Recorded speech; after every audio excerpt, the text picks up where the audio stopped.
Have you ever wondered how a quiet, black and white drama could shake an entire industry to its core? The Pawnbroker wasn't just a character study, it was a controlled explosion, an emotional detonation that disrupted studios, challenged censors, and redefined what American cinema could dare to show. On set, chaos simmered beneath the surface, arguments over realism, brutal shooting conditions, and a lead actor pushed far past his limits. Today, we uncover 15 weird facts that reveal what really happened behind the scenes. Fact number 15. Rod Steiger nearly walks off the film. Rod Steiger's performance feels raw, internal, and blisteringly controlled. But what audiences didn't know is that Steiger almost leaves the production during the second week. The issue isn't the script. It's the emotional method acting director Sidney Lumet insists on. Lumet keeps the set quiet, tense, and stripped of distraction. He blocks out background noises, dims the lights, and encourages Steiger to stay inside the character between takes. Steiger, already known for intense preparation, begins spiraling into isolation. Crew members later recall seeing him sitting alone in corners of the set, eyes half-focused, barely responding when spoken to. At one point, Steiger approaches Lumet and warns, "If I go any deeper, I won't come back out." Lumet refuses to ease the pressure. Not conflict, but creative friction. The tension erupts during a scene involving the pawnshop counter. Steiger slams his hand so hard the sound team jumps. That moment stays in the final cut.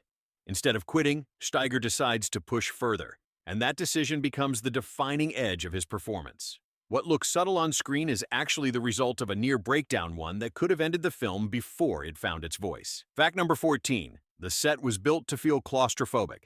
The pawnshop in the film feels cramped, oppressive, and uncomfortably close. That was intentional and borderline dangerous. Production designers don't build the set with typical spacing or safety allowances. Instead of constructing removable walls for camera access, they build the shop as a near-real space. Narrow aisles, stacked shelves, and low ceilings. Cinematographer Boris Kaufman pushes for this because he wants the camera to feel trapped the way Sewell is trapped. But this decision creates daily headaches. The crew keeps bumping equipment into shelves. Actors squeeze past lighting stands. The air becomes hot, stale, and difficult to breathe under the lamps. One grip later says, "It was like shooting inside a closet for 6 weeks." The claustrophobia becomes so intense that some scenes require breaks every 20 minutes. Lumet loves it, calling it perfect discomfort. Not convenience, but confinement. The cramped design forces the camera into tight compositions that become the film's signature. Close-ups that feel intrusive, angles that cut off space. When audiences comment on the unforgettable sense of tension around the pawnshop, they don't realize the truth. The set wasn't acting. It was genuinely suffocating, and its discomfort shaped every single performance captured on film. Fact number 13. Sidney Lumet shoots at a relentless pace.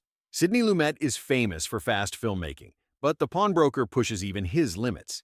He shoots the entire film in just 36 days, a breathtaking pace for a drama this complex. Lumet arrives on set with precise call sheets, pre-blocked scenes, and rehearsal plans that feel like stage direction. Actors rehearse for days before cameras roll, so by the time the film shoots, Lumet expects 1 or 2 takes. Crew members joke that blink too long and the scene will already be finished. But the speed comes at a cost. Mistakes stay in the movie. Continuity errors slip through. And because the film relies heavily on emotional beats, the actors barely get recovery time before launching into the next intense moment. What audiences don't know is that the rapid schedule creates a growing fear among the studio executives. They worry Lumet is rushing because the material is too bleak to linger on. But Lumet argues the opposite. He wants the emotional impact to hit like a sudden shock, not a slow burn. Not haste, but precision. The result? A film that feels immediate, urgent, and alive with unfiltered intensity because it was captured in real time, under real pressure, with no room for second guessing. Fact number 12. The flashback scenes. Break editing rules. The Pawnbroker's fragmented flashbacks feel modern even today. Quick cuts, sudden intrusions, abrupt memories that strike like lightning. But this wasn't standard practice in 1964. In fact, the editing style nearly gets the film shut down. Editor Ralph Rosenblum pieces the flashbacks together like shattered glass, intentionally breaking continuity. He cuts mid-motion, interrupts lines of dialogue, and disrupts emotional rhythm. Memory isn't smooth, he argues. It erupts, but executives panic. They fear audiences won't understand the narrative and demand Rosenblum fix the flow. Lumet refuses to change a frame. The tension reaches a peak during post-production screenings. Some studio members call the structure unnerving. Others call it a technical mistake. Rosenblum calls it truth, not confusion, but clarity through chaos. The editing style becomes influential decades later, shaping psychological dramas and thrillers that rely on fractured memories. Yet at the time, it is seen as risky, erratic, even dangerous to box office success. Today, viewers praise the flashbacks for their realism. Few know the fight behind them, or how close the film came to losing one of its most groundbreaking elements. Fact number 11. The film pushes against studio restrictions. Before The Pawnbroker, American studios follow strict rules about what can and cannot be shown on screen. But Sidney Lumet decides to challenge these boundaries. The script includes heavy emotional trauma, stark realism, and depictions of suffering rarely shown in mainstream cinema. When studio executives read early drafts, they immediately flag concerns. They fear the story will be too intense for audiences. They attempt to soften scenes involving Soul's memories, but Lumet refuses. The story is about trauma, he argues. We can't pretend it didn't happen. Not compromise, but confrontation. At one point, executives attempt to halt filming unless Lumet agrees to rewrite several scenes. He ignores the threat and continues shooting. The crew works in tense silence for days as negotiations unfold behind the scenes. Ultimately, Lumet wins, but just barely. The studio agrees to release the film with its emotional integrity intact. The struggle reveals a deeper truth. The Pawnbroker doesn't just challenge storytelling norms, it challenges the system itself. And the film's impact on censorship would echo for years across Hollywood. Fact number 10. A technical mistake creates one of the film's most haunting shots. Midway through filming, the crew accidentally captures a moment that becomes one of the film's most unforgettable images. During a close-up of Steiger at the pawnshop counter, the lighting rig flickers unexpectedly, casting a brief shadow across his face. The camera operator hesitates, but Lumet signals to keep rolling. Later in dailies, the production team sees the flicker and assumes the shot will be reshot. Instead, Lumet leans forward and says, "That's the moment. Leave it. Not error, but discovery." The flicker becomes a visual metaphor for Soul's inner break, an unplanned intrusion of memory and emotion. Crew members call it a happy accident, but Lumet insists it's something deeper. Real pain interrupts without warning. This is where we deliver the mid-roll line. Before we move on, go ahead and like and subscribe, because the next facts reveal production secrets even longtime fans have never heard. The shot becomes one of the most discussed images in film classes. Few know it exists because a light malfunctioned at precisely the wrong and right second. Fact number 9. The music score nearly gets rejected. Composer Quincy Jones approaches The Pawnbroker with a bold idea: blend traditional orchestration with modern jazz elements. It sounds daring now, but in 1964, this combination is considered risky. When he submits early samples, executives become uneasy. They worry the score is too contemporary for such a somber story. Jones argues that the music must feel like a collision past trauma meeting present reality. But the studio wants something slower, softer, more conventional.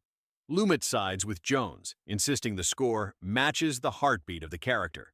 Not noise, but narrative. Jones records several variations, experimenting with tempos and instrumentation. At one point, the studio requests he remove the jazz elements entirely. Jones refuses. The rhythm stays, he says. The tension finally breaks during a test screening. The audience praises the music's originality, calling it startling and electric.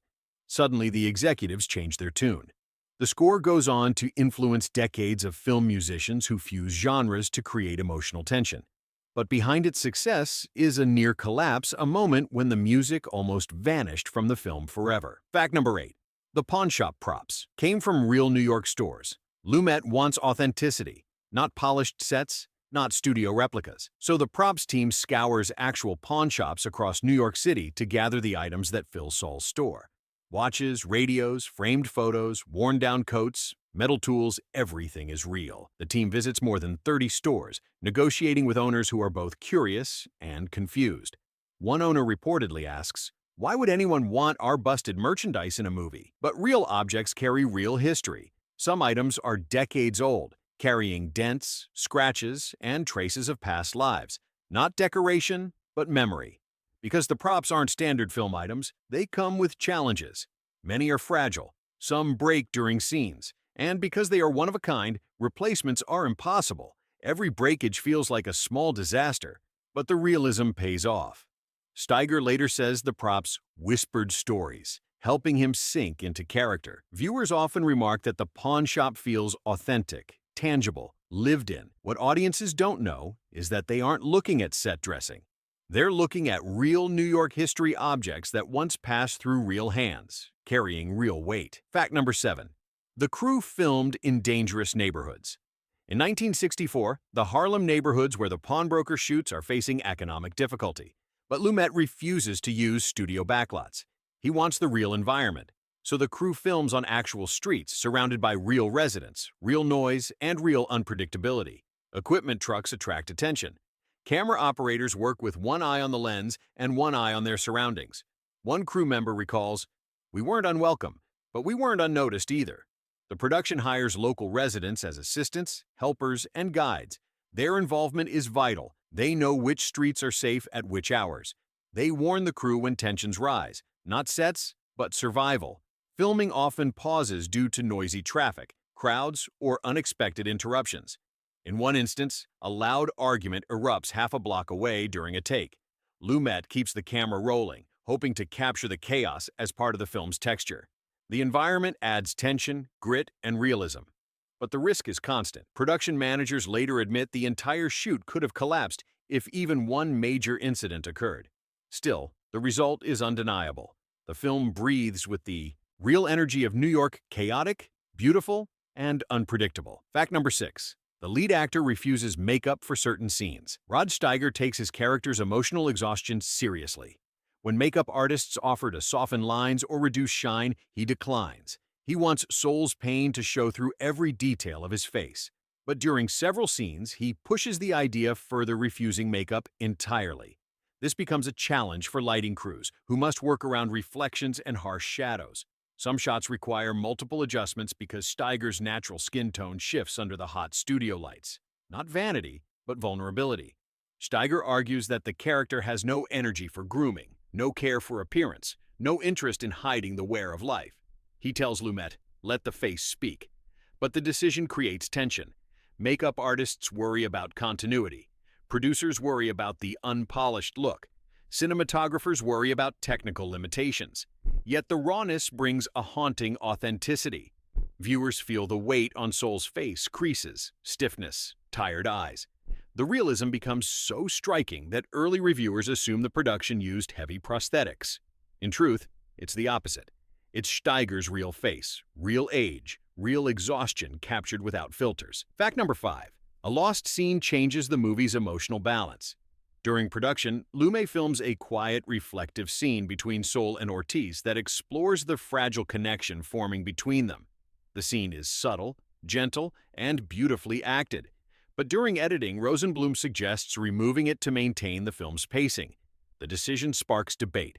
Some argue the scene offers necessary emotional relief. Others claim it disrupts the film's rising tension. Lumet eventually agrees to cut it. Not omission, but precision. The scene disappears entirely. No footage, no outtakes, no archived reels. It becomes a ghost of the production, remembered only by those who were there. Steiger later expresses regret, saying the moment showed a different shade of the character. But he also acknowledges that its removal adds to the film's coldness, its emotional distance. Historians believe the lost scene might have softened Saul too early, shifting the film's psychological progression.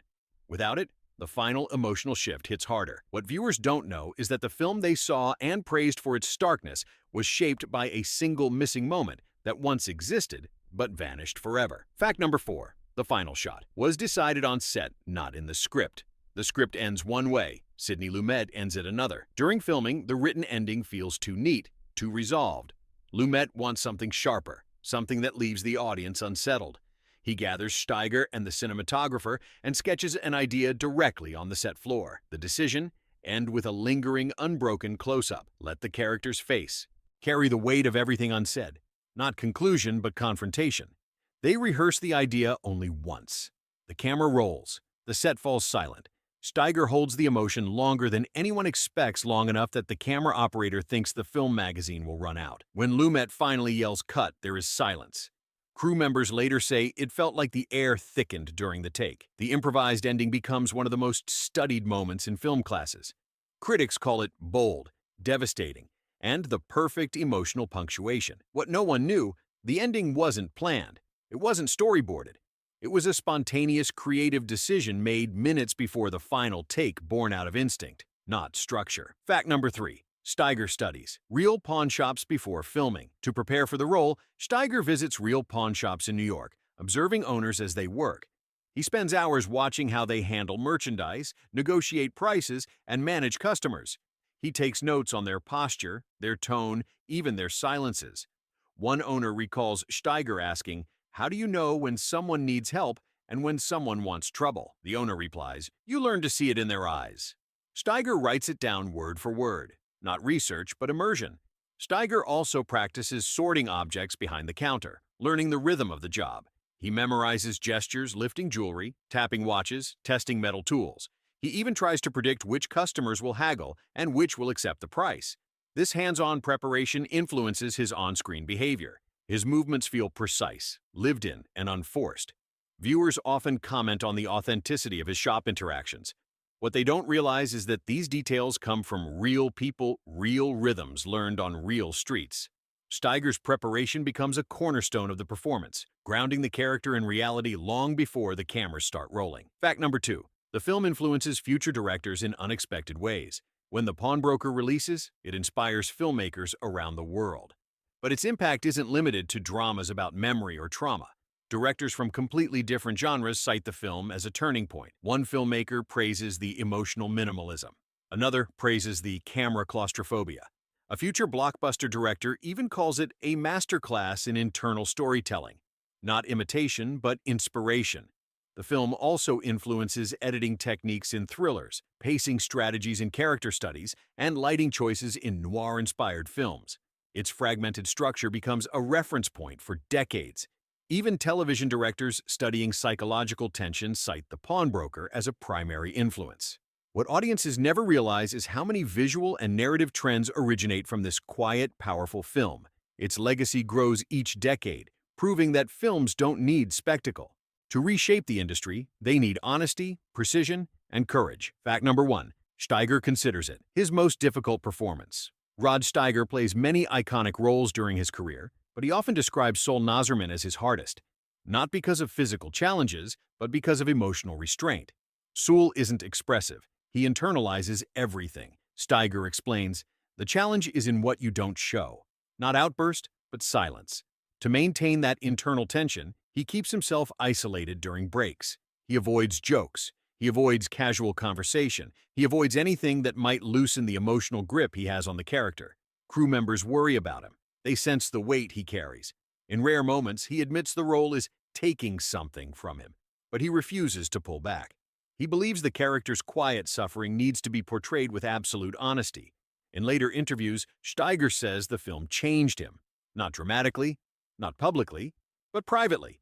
And when asked which performance defines his craft, he points to this one quiet, intense, and unforgettable. The Pawnbroker wasn't just a film.